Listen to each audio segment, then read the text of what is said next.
নমস্কার, নিউজ 18 বাংলায় স্বাগত। আপনাদের সঙ্গে রয়েছি আমি অনিন্দিতা। শুরুতেই যে খবরের দিকে নজর রাখবো, অবশ্যই আবহাওয়ার খবরের দিকে নজর রাখবো, কারণ মের শেষেই বর্ষার সুখবর। ইতিমধ্যে দক্ষিণবঙ্গে গরমে ঘামে পুড়ছে দক্ষিণবঙ্গ, তবে মে মাসের শেষেই বর্ষার সুখবর। আজকালের মধ্যেই দেশে বর্ষা প্রবেশ করছে, অর্থাৎ উইকেন্ডের আগেই কেরলে মৌসুমী বায়ু প্রবেশ করছে। ঠিক কি বলছে হাওয়া অফিস? আমাদের সঙ্গে রয়েছেন প্রতিনিধি বিশ্বজিৎ বলতে পারবে ভালো। বিশ্বজিৎ, কি বলছে হাওয়া অফিস? দেখো, আমরা জানি যে এবছর বর্ষা আগাম ঢুকেছে, কারণ আন্দামান নিকোবর দ্বীপপুঞ্জে যেখানে তার ঢোকার নির্ধারিত সময় তার 3 দিন আগে 19শে মে ঢুকে গেছে। এবং সেই একই রকম ভাবে যেহেতু পরিস্থিতি অনুকূল ছিল, রেমাল যে ঘূর্ণিঝড় সেই বন্ধু রেমালের হাত ধরে অনেকটাই এগিয়ে এসেছে এবং এই একই গতিতে সে ভারতের মূল ভূখণ্ডেও ঢুকে যাবে। কারণ 1 জুন নির্ধারিত সময়, তার একদিন আগেই বর্ষা ঢুকবে এমনই পূর্বাভাস দিয়েছিল আলিপুর আবহাওয়া অফিস।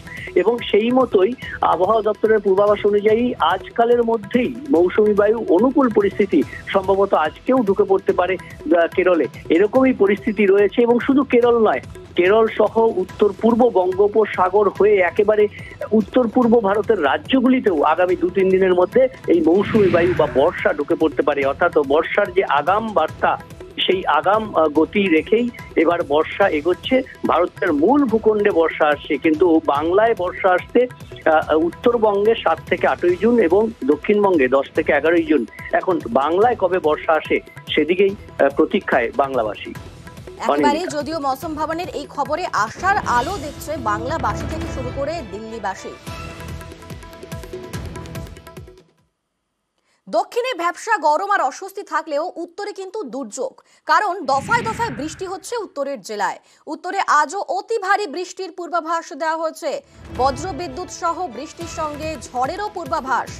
দেখেছি আমরা জলপাইগুড়ি, আলিপুরদুয়ার, উত্তরবঙ্গের বিভিন্ন জায়গাতে কোথাও গাছ পড়ে, কোথাও বিদ্যুতের তার ছিঁড়ে বিপত্তি সৃষ্টি হয়েছিল। গতকাল দিনভর দুর্ভোগ ছিল। তবে আজকে সেখানে কি পরিস্থিতি, কিরকম ওয়েদার রয়েছে? আমাদের সঙ্গে সেখান থেকে রয়েছেন, শিলিগুড়ি থেকে রয়েছেন প্রতিনিধি পার্থ, অপরদিকে জলপাইগুড়ি থেকে রয়েছেন প্রতিনিধি শান্তনু। আমরা প্রথমেই শিলিগুড়ি থেকে নজর রাখবো। শিলিগুড়ির কি অবস্থা পার্থ, বলতে পারবে পার্থ?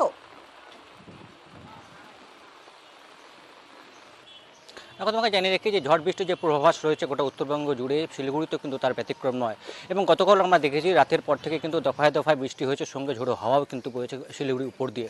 তেমনি আজ সকাল থেকে কিন্তু এক গুমোট গরম থাকলো, ব্যবসা গরম থাকলো, আকাশ কিন্তু মেঘলা এবং যে ভারী থেকে অতি ভারী বৃষ্টির যে পূর্বাভাস রয়েছে তা কিন্তু বৃষ্টি যে হবে তা কিন্তু সকালের আকাশ দেখে পরিষ্কার যে আজও কিন্তু বৃষ্টিতে ভিজবে শিলিগুড়ি। শুধু শিলিগুড়ি নয়, পাহাড়ের দিকেও যদি আমরা নজর রাখি, দার্জিলিং, কালিম্পং, কার্শিয়াং সর্বত্র কিন্তু আকাশ মেঘলা রয়েছে। এবং দার্জিলিং এবং কালিম্পংয়ের উঁচু পার্বত্য এলাকা, সেখানেও কিন্তু ভারী থেকে অতি ভারী বৃষ্টির পূর্বাভাস রয়েছে। স্বাভাবিকভাবে কিন্তু সতর্ক রয়েছে প্রশাসন। আমরা জানি গত পরশু রাতেই শিলিগুড়িতে দফায় দফায় বৃষ্টি এবং 40 থেকে 50 কিলোমিটার বেগে ঝড় বয়ে যাওয়ায় কিন্তু একাধিক ওয়ার্ডে গাছ পড়ে বিপত্তি হয় এবং ব্যাহত হয় স্বাভাবিক জনজীবন, এমনকি বিদ্যুৎ পরিষেবাও।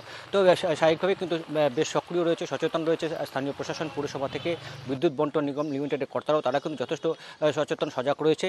কারণ আজও ভারী থেকে অতি ভারী বৃষ্টির পূর্বাভাস রয়েছে শিলিগুড়িতে। এবং সেই মতো সকাল থেকে গুমোট গরম থাকলো, আকাশের মুখ কিন্তু ভার, যে কোনো সময় কিন্তু ভারী থেকে ভারী বৃষ্টি হতে পারে। এবং শুধু সমতল নয়, এমনকি পাহাড়ও কিন্তু বিশেষ করে দার্জিলিং এবং কালিম্পংয়ের উঁচু পার্বত্য এলাকা, সেখানেও কিন্তু ভারী থেকে অতি ভারী বৃষ্টি হতে পারে।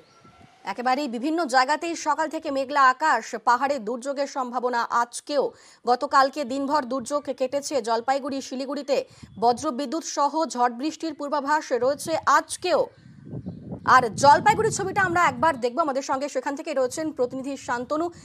জলপাইগুড়ি দেখেছিলাম কালকেও সেখানে গাছ পড়ে বিদ্যুতের তার ছিঁড়ে বিপত্তি ঘটেছিল, আজকে সেসব কি স্বাভাবিক হচ্ছে? আর আজকের ওয়েদার সেখানে কেমন রয়েছে?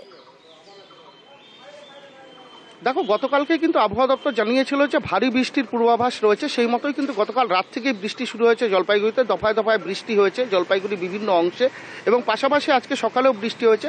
পাশাপাশি অন্যদিকে যেটা দেখা যাচ্ছে যে সিকিম পাহাড়ে লাগাতার বৃষ্টির ফলে কিন্তু তিস্তার জলস্তর অনেকটাই বেড়ে রয়েছে, তাতেই উদ্বেগ তৈরি হয়েছে জলপাইগুড়ির বাসিন্দাদের।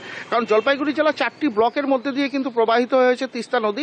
সেই তিস্তা পারে বাসিন্দারা রীতিমতন উদ্বিগ্ন, কারণ বর্ষা এখনো সেই অর্থে আসেনি, কিন্তু তার আগেই একটা দুর্যোগের কালো মেঘ কিন্তু ঘনীভূত হয়েছে তিস্তার চারপাশে এবং সেই সঙ্গে আবহাওয়া দপ্তর যেটা জানাচ্ছে দিন কয়েকের মধ্যেই বর্ষা ঢুকে পড়তে পারে উত্তরবঙ্গে, অর্থাৎ উত্তরবঙ্গে 10ই জুন বর্ষা আসে। কিন্তু এক্ষেত্রে যেটা বলা হচ্ছে যে জুন মাসের প্রথম সপ্তাহের অনেকটা আগেই বর্ষা চলে আসবে।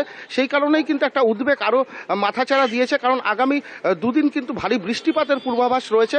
আজকে যেরকম ভারী বৃষ্টিপাত হবে বলে পূর্বাভাস দিয়েছে আবহাওয়া দপ্তর, সেই পূর্বাভাস সত্যি করে সকাল থেকে কিন্তু কয়েক দফা বৃষ্টি হয়েছে এবং আগামীতেও বৃষ্টি হবে সেরকমই কালো মুখ ভার করে রয়েছে আকাশ।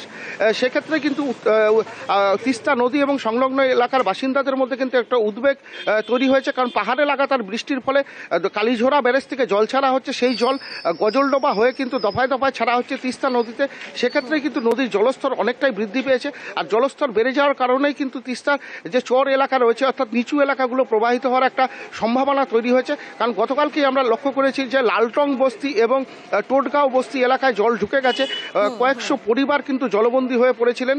সেচ দপ্তর যেটা জানাচ্ছে গোটা পরিস্থিতির উপর নজর রাখা হচ্ছে, কিন্তু গত বছর 4 অক্টোবর যে ঘটনা ঘটেছিল সিকিম পাহাড়ে বিপর্যয়ের ফলে, তার ফলে তিস্তা নদীর একাধিক এলাকা কিন্তু উঁচু হয়ে রয়েছে।